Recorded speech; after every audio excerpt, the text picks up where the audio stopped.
बंटी चूहा बहुत होशियार था। वो एक जंगल में रहता था। उसने अपना एक छोटा सा घर बना रखा था। जंगल के पास एक घर था, उसमें एक छोटा सा बच्चा रहता था। उस बच्चे के पास लॉक बूट थे, लेकिन वह छोटे हो गए थे। उस लड़के ने वह फेंक दिए।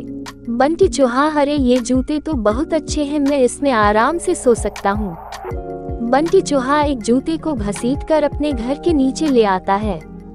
दूसरा जूता लाने की उसकी हिम्मत नहीं थी, इसलिए वह उसे ही साफ करके उसमें अच्छे से सोने का बिस्तर बना लेता है। फूलों से उसे सजाता है। बंटी बहुत खुश रहता था। जंगल के और जानवर उसे देखने आते थे।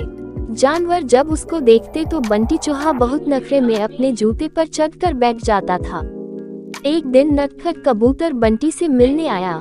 नटखट कबूतर, बंटी भाई बहुत सुंदर घर सजाया है और इस जूते ने तो 4 चांद लगा रखे हैं। बंटी चूहा, सुन भाई, नजर मत लगा, मैंने बहुत मुश्किल से इसे सजाया है। तुम जैसों की नजर लगी ये खराब हो जाएगा। नटखट कबूतर, भाई मैं तो तुम्हें बधाई देने आया था, लेकिन लगता है तुम्हारा घमंड तो 7वें आसमान पर है। बंटी चूहा, मुझे किसी की बधाई की जरूरत नहीं है। मैं जानता हूँ तुम सब मुझसे जलते हो क्योंकि तुम बाहर सर्दी झेलते हो और मैं इस जूते में घुसकर आराम से सो जाता हूँ। नटखट कबूतर बिना कुछ कहे उड़कर वापस चला जाता है। अब बंटी चूहा सारे दिन घूमकर खाना खाता और रात को अपने जूते में आकर सो जाता था। धीरे धीरे जंगल के सभी जानवरों से उसने बात करना बंद कर दिया था। अब उसका कोई दोस्त नहीं था। धीरे धीरे समय बीतने लगा।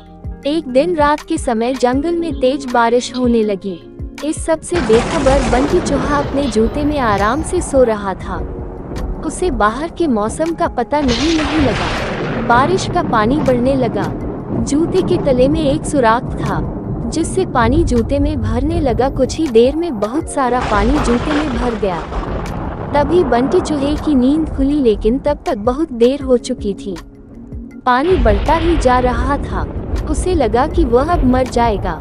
बंटी चूहा जोर जोर से चिल्लाने लगा, लेकिन बारिश की आवाज में किसी ने उसकी आवाज नहीं सुनी। बंटी चूहे को अपनी मौत साफ नजर आ रही थी। वह जोर जोर से उछलने लगा। उछलते उछलते वह जूते से बाहर निकलना चाह रहा था, लेकिन जूता इतना लंबा था कि वह बाहर निकल ही नहीं पा रहा था। इधर दूर एक घोंसले में नटखट कबूतर अपने बच्चों के साथ बैठा था। नटखट कबूतर, बच्चों, लगता है किसी के चिल्लाने की आवाज आ रही है। कोई मुसीबत में है। उसने बाहर निकल के देखा कि आवाज उस जूते में से आ रही थी। वो तुरंत समझ गया कि बंटी चूहा जूते में फंस गया है। नटखट कबूतर बिना देर किए किसी तरह उड़कर वहां पहुंच गया। वह जूते के ऊपर बैठ गया। उसने देखा बंटी चूहा डूब रहा है। बंटी चूहा, कबूतर भाई मुझे बचा लो, नहीं तो मैं मर जाऊंगा। नटखट कबूतर, क्यों, तुम्हें तो इस जूते के सिवा किसी की जरूरत नहीं थी। बंटी चूहा, भैया बचा लो, मैं घमंड में आ गया था।